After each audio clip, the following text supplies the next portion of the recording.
So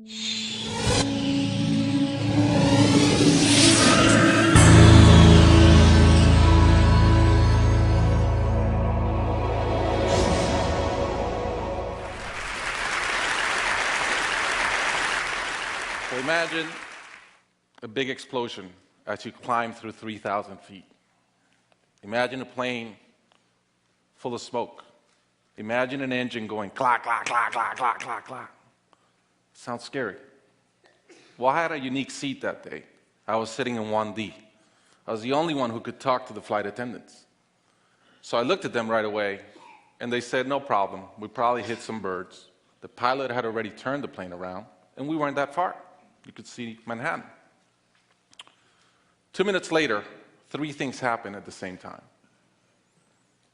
The pilot lines up the plane with the Hudson River. It's usually not the route. He turns off the engines. Now imagine being on a plane with no sound.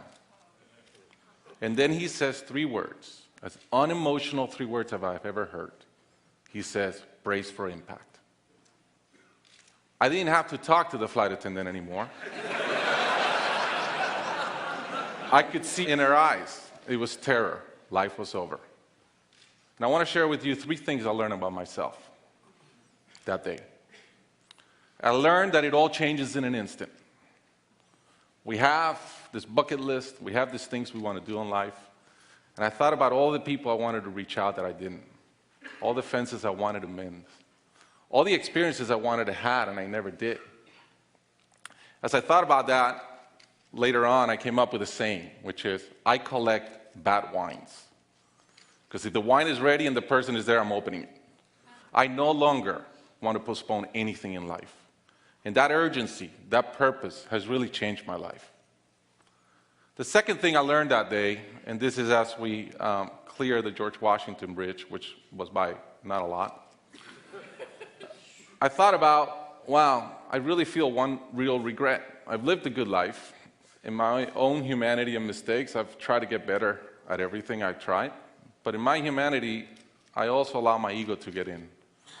And I regretted the time I wasted in things that did not matter with people that matter. And I thought about my relationship with my wife, with my friends, with people. And after, as I reflected on that, I decided to eliminate negative energy from my life. It's not perfect. It's a lot better. I've not had a fight with my wife in 2 years. It feels great. I'm no longer trying to be right. I choose to be happy. The third thing I learned, and this is as your mental clock starts going 15, 14, 13, you can see the water coming. I'm saying, please blow up. Right? I don't want this thing to break in 20 pieces like you've seen in those documentaries. And as we're coming down, I had a sense of, wow, dying is not scary. It's almost like we've been preparing for it our whole lives. But it was very sad. I didn't want to go. I love my life.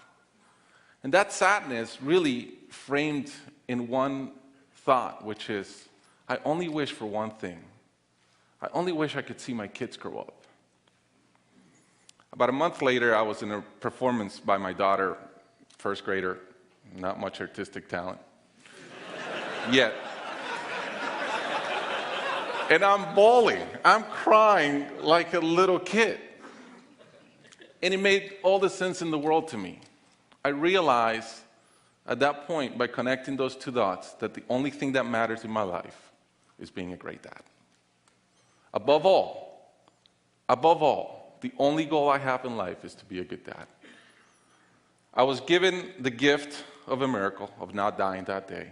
I was given another gift, which was to be able to see into the future and come back and live differently. I challenge you guys that are flying today. Imagine the same thing happens on your plane, and please don't. But imagine, and how would you change? What would you get done that you're waiting to get done because you think you'll be here forever?